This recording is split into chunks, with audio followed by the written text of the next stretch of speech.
Praise the Lord, sons and daughters of the Most High God. You are welcome to this 6th day of prayer and fasting. Dumelang bana ba modimo, la amogelesega mo tsatsing le la borataro la thapelo le go itima. I believe we are now on fire as we have repented, torn our hearts by grace, made holy as our Father is holy. The mountain has been removed. We are now set apart and ready to receive more fire. Bana ba modimo ke dumela ha re setse re tuka molelo re pepereta ka gore setse re boetse ko modimo ra kgagola ka diaparo tsa rona ka mautelo bothoko a modimo ra itshepisiwa ke rara o boitshepo ra ba ra sutisa thaba e nentse le gapela ga rona jaanong re segetse ko thoko go amogela molelo ga godimo ga molelo. Bana ba modimo sethogo sa gompieno ke go peperetlisa molelo go tukisa molelo gape. Children of God, today's theme is rekindling the fire of the Holy Spirit. Rekindling the fire of the Holy Spirit. Go peperetlisa molelo. Morena Jesu Kriste a re o naeletsa gore a ka ba a hithetse mollo o setse o tuka. Yes, Father is here. We recognize you, Father Emmanuel, Father from Divine Mercy Parish, Metsi Motlhabe. Rara o teng ha rara wa rona go tswa ko Divine Mercy Parish ko Metsi Motlhabe wa gore tsa ka sone setlhogo se.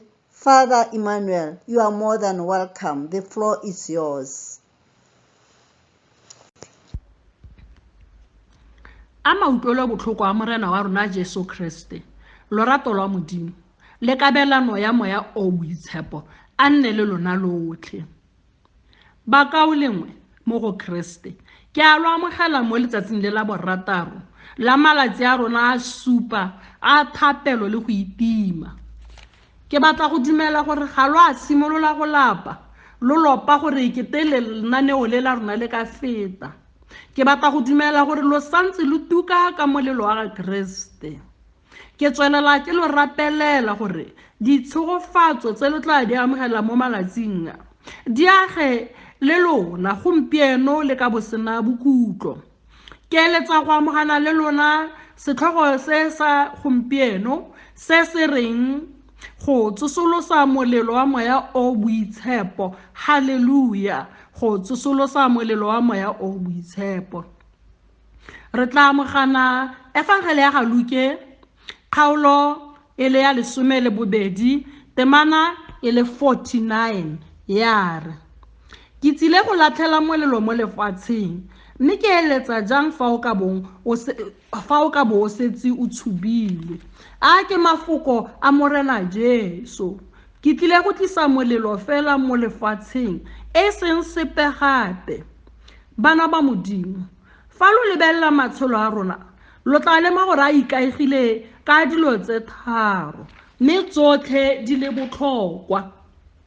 La ntlha ke phefo nte ke re mowa. Fa re tsholwa tota hela ke re fa re tlholwa modimo o hemela mowa wa gagwe mo go rona.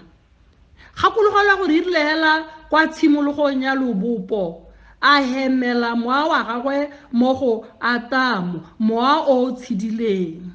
Le rona fa re tsholwa moya wa modimo o hemelwa mo go rona gore re tswelele ka go hema gore re tshele ka mowa o re ufilweng. Fa go ntse go ya jaanong re amogela metsi a re amogetse ka tlhatso ya rona. Bangwe ba tlhatswitswe e santse e le masea ba ne ba tlhatswiwa mabapi le go ntsha sone sebe se sa tlholego. Bangwe ba tlhatswitswe jaanong ba setse ba le bagolo le bone ba ne ba ntshiwa kana ba tlhatswiwa sebe sa tlholego mo godimo ga moo e le gore ba tlhatswiwa go ntshiwa sone sebe sa bone dibe tse ba ntseng ba di dira. Go raya gore logato lwa ntlha ke one mowa, la bobedi ke metsi. Metsi a tlhatso a dirwang gore tota motho go bo gote o tsetswe gape. Ya re morago ga foo ra bo ra amogela molelo. Molelo o tota o tsile ko go rona hela gone ko tlhatsong, mme ebile wa nna wa tla gape mo go rona ka nako e ne re tlhomamisiwa. Dintlha tse tharo tse di netefatsa le gore mowa, metsi le molelo di a re thusa, di re thusa gore re kgone gore re gole mo semoeng sa rona. Re ka bona gore legato la ntlha ke go tuka re le mo molelong, re tuka mo go Kriste. Ke sone se e leng gore motho o ka ipotsa gore na re molelo one ke eng, mme kana molelo one o itsewe ka ditlamorago tsa one. Sa ntlha, molelo wa baakanya, molelo wa nonotsha. Ka molelo ra apaya dijo, ebile ga re dija ra nonotshiwa. Bontsi jwa rona re rata nama e besitsweng, re rata seswa, a mme re ka ja nama kana dijo di pegela di sa apewa, ra apa re dirisa molelo, re be re nonotshwa ka go ja dijo tse. Jalo molelo wa moya o boitshepo lone wa re baakanya, o re baakanyetsa go nna le maungo a moya o boitshepo. Lokwalo la e le Matayo 7:16 lo tla ba itse ka maungo a bone. Molelo wa moya o boitshepo ke paakanyo ebile ke nosetso tse di dirang gore re nne bakriste ba motia, bakriste ba nnete ba ba feletseng. Molelo o itsewe gape ka gore fa bothitho, segolobogolo ka ra itse mariga. Re tlhoka molelo ka ditsela tsotlhe, le ga e ka nna one motlakase re a o tlhoka gore re thutafalelwe. Jalo molelo wa moya o boitshepone o thutafatsa dipelo tsa rona gore re dire dilo tse dintle.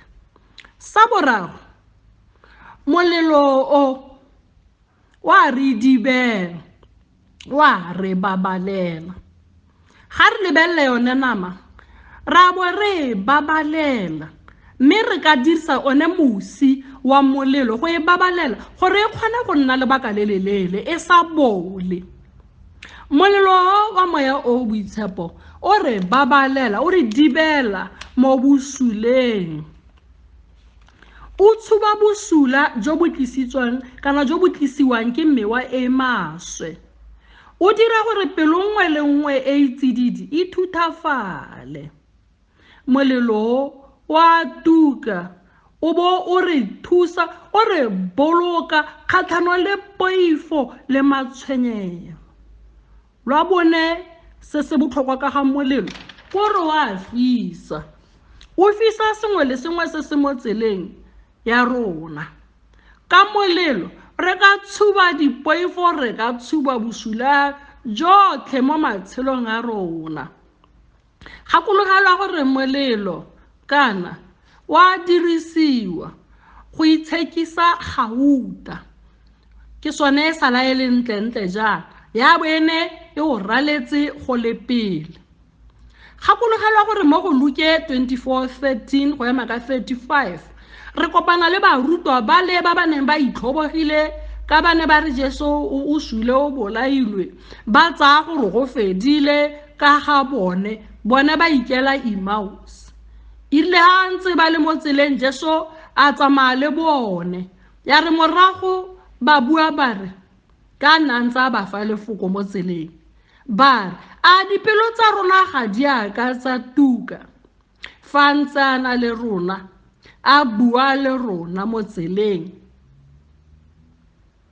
Lefoko la Modimo la re tlhofofaletsa tsela e ya rona e, ebile gape le re thusa ka botlhale, le koba poifo, le tlosa dipelaelo mo go rona.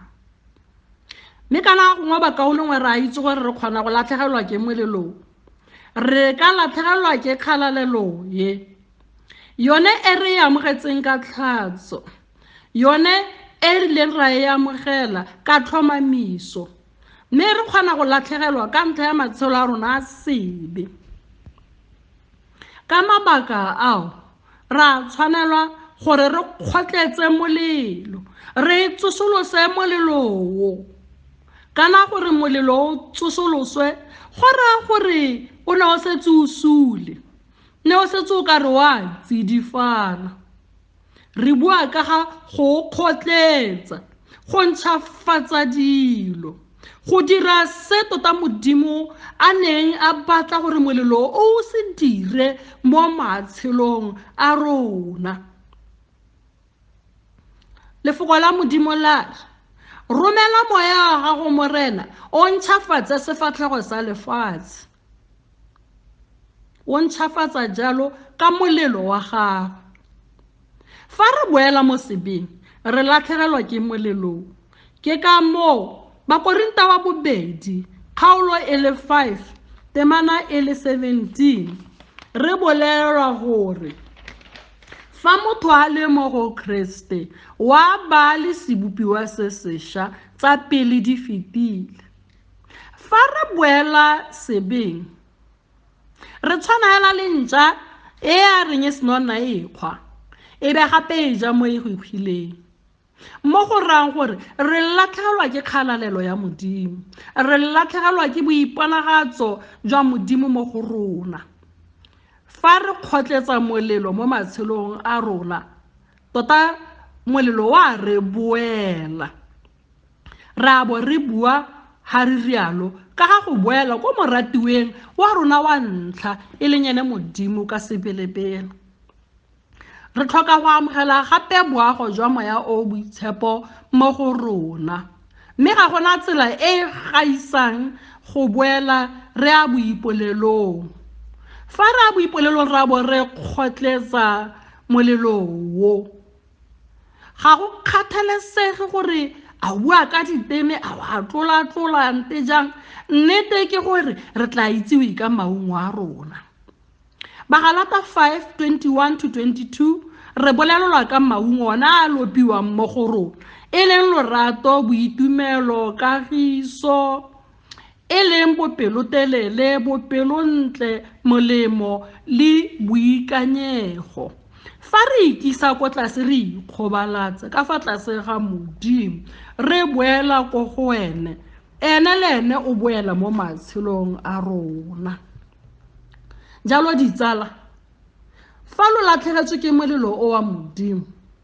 fa o ikutlwa o latlhegetswe ke maatla wena o kile wa bo gotetse o ikutlwa tota gore go itshekatsheke o ipotse gore kante gone go ne ga latlhega fa kae fa o lemoga bothata o bo o kgona go ya boipolelong o bule pelo ya gago o bule pelo ya gago gore Modimo wa gago mogodimodimo a tle gape kwa go wena ke ka moo morena a tla lebalang sebe sa gago a go bulela logato lo loša ke ka moo ga re bala Tshenolo 3:20 morena Jesu a re ke eme fa mojakong ke a konya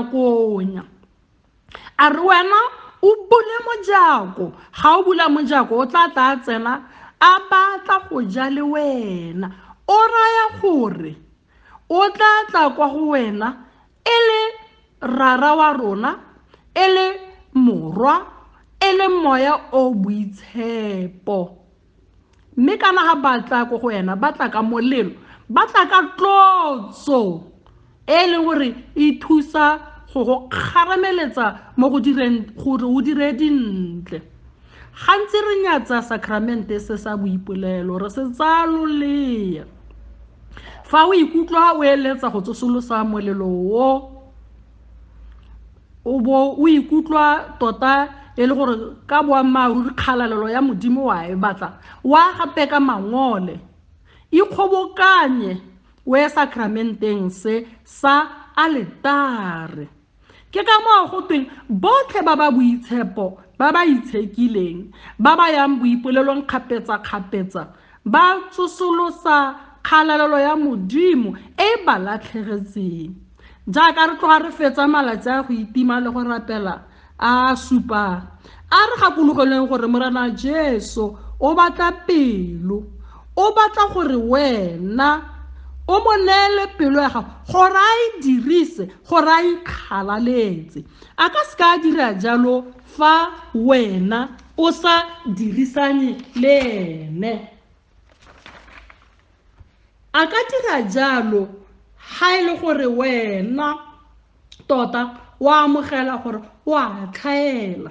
A e re mo malatsing a tota re ipoleleleng jalo, re mo kopeng gore a re utlwele botlhoko, re nne pelotlhomogi, e be re neye ba bangwe bopelotlhomogi jo. A re diriseng sakramente se sa boipolelo mo kerekeng gore re tsosolose mautlwelo botlhoko a Modimo mo matshelong a rona. A Modimo a le segofatse, a lo babalele, a lo kaele, a lo nonotshe. A Modimo mo godimo-dimo a le segofatse, Modimo rara, morwa le moya o boitshepo. Modimo a lo segofatse. Amen. Oh, what a wonderful day the Lord has made, and we shall be glad in it. We shall rejoice in it. Thank you, Father Emmanuel. Wow. Children of God, it's very important that we cooperate with Christ. We acknowledge our shortfalls. Hallelujah. Oh, what a new learning. 3 elements. Air, the air that we breathe at birth when we're babies. Wow. The water that washes our sins, even our personal sins. What a great gift of God. Oh, the fire that keeps us burning, the fire that opens our hearts to serve the living God. Oh, not only to serve Him, but to bear fruits and much fruits. Thank you. Wow. This is the day that the Lord has made. We shall be glad and rejoice in it. Amen. Praise the Lord. Announcements, children of God. Tomorrow is our last day, the day of victory, day 7. We are going to meet for the round-off session at 6 o'clock in the evening via Zoom and Facebook. Ka moso bana ba Modimo, dikitsiso tsa rona ke gone goreng ke letsatsi la bohelo ka moso ra go kopana ka 6 re garela thulaganyo ye ya beke ye e le letsatsi la phenyo, letsatsi la bosupa ra go kopana ka 6 ka maranyane Facebook le ka Zoom.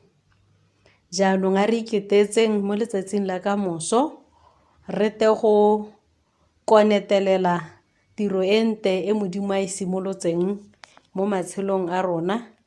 A re nneng le bosigo jo bonte. Modimo a le segogatse. God bless you all and have a blessed night. Amen and amen.